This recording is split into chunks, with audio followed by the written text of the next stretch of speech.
ईश्वर पाटील आज आलो मळगाव येथे सर्वज्ञ कृषी केंद्रचे संचालक आपल्यासोबत आहेत शुभमदादा. नमस्कार. तर आज आम्ही जेवढे व्हिजिट केले आहेत प्लॉट व्हिजिट मका आपला तानाजी झाला 838 झाला तर त्यांना विचारू आपण शुभमदादांना कसं काय वाटलं बा त्यांचा अनुभव.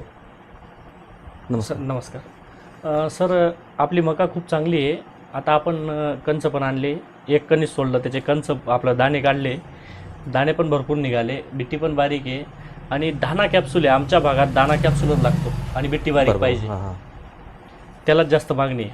तर या व्हरायटीमध्ये ते सर्व गुण संपन्न व्हरायटी आहे. बरोबर. हो, हे बघा बिट्टी किती बारीक आहे. ओके. हां म्हणजे बिट्टी बारीक आणि हे बघा म्हणजे कणीस आणि बिट्टी, कणीस आणि बिट्टी, दाणे एकदम कॅप्सूल आहेत. हो. बिट्टी फार बारीक आहे आणि चाराही चांगला आहे. चाराही चांगला, चारा खूप भारी. शेतकरी फार खुश आहेत आपल्याकडे. हो, बरोबर आहे की हो. नाही? शेतकऱ्यांनी तुम्हाला बरेच शेतकऱ्यांनी सांगितलं की हो. मका फार चांगला आहे, मका चांगला आहे, बघायला आहे असं म्हटले बरेच हो शेतकरी, हो है ना? हो तर अळीचाही प्रादुर्भाव फार कमी होत आहे ना? हो. आळी म्हणजे एका शेतकऱ्याने मारला एक स्प्रे, ओके. एका शेतकऱ्याने तर स्प्रेच मारलेला नाही. बरोबर पण तरी सुद्धा आता आपण जाऊन बघून आलो, आळी डायरेक्ट नाही बरोबर. चिपकत. हां हां हां.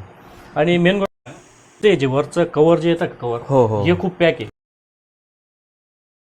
मोकळं येतं का ती आळीमध्ये जाते. बरोबर. तसं हिचं आळीमध्ये जायचा विषयच नाही. एकही कंसात आपल्याला आळी दिसली नाही आपल्याकडे आणि एवढं पॅक आहे ते आपल्याला सोलायला पण नाकीन आणून टाकलं त्यांनी.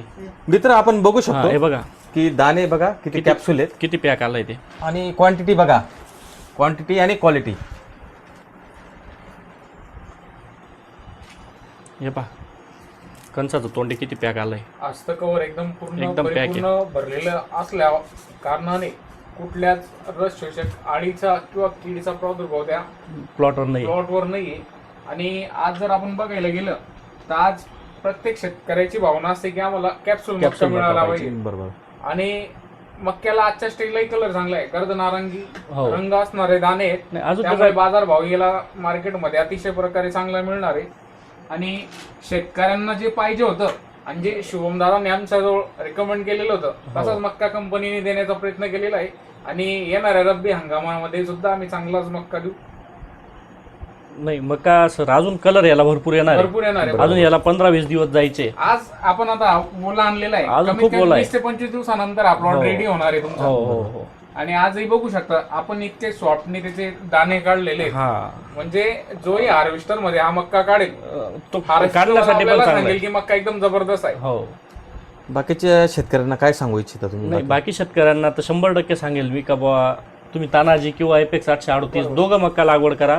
दोघांचं खूप रिझल्ट पण चांगले आहे, सगळ्या गोष्टी चांगल्या, परफॉर्मन्स चांगला आहे. आणि शेतकरी मित्रांसाठी एक संदेश आहे माझा. या मक्याची जी हाईट आहे ही 5 ते 6 फुटाच्या रेंज मध्येच आहे. आणि कणीसही जे लागतं ते 3.5 ते 4 फुटावरच कणीस लागतं. हो. त्यामुळे कणीस काढायलाही शेतकऱ्याला, मजूर वर्गाला कुठल्या प्रकारचा त्रास नाहीये. आणि जास्त हाईट नसल्यामुळे हा मक्का पोट जडवण्याचं प्रमाण फार कमी प्रमाणावर राहणार आहे. म्हणजे किती आसमानी संकट आलं तरी हा मक्याला कुठल्याच प्रकारची इजा होऊ शकत नाही. इतर आता तुम्ही मार्केटमध्ये हायब्रिड बघितले असेल तर 8-8, 10-10 फुटापर्यंत, 12 फुटापर्यंत मक्के जातात. हा मक्का हा रेग्युलर हाईटमध्ये, त्याच्यामुळे शेतकऱ्याचं 90% नुकसान होणार नाही. ही कंपनीने जबाबदारी घेऊन एक हायब्रिड बनवलंय एपेक्स 838 आणि तानाजी. आता आपण जी चर्चा केली आहे ती तानाजी मक्केविषयी केलेली आहे. आणि तानाजी मक्क्याचं तुम्हाला लाईव्ह आम्ही डेमॉन्स्ट्रेशन दाखवलेलं आहे, दाणेही दाखवतोय आणि बुटाही दाखवलेला आहे. धन्यवाद. धन्यवाद.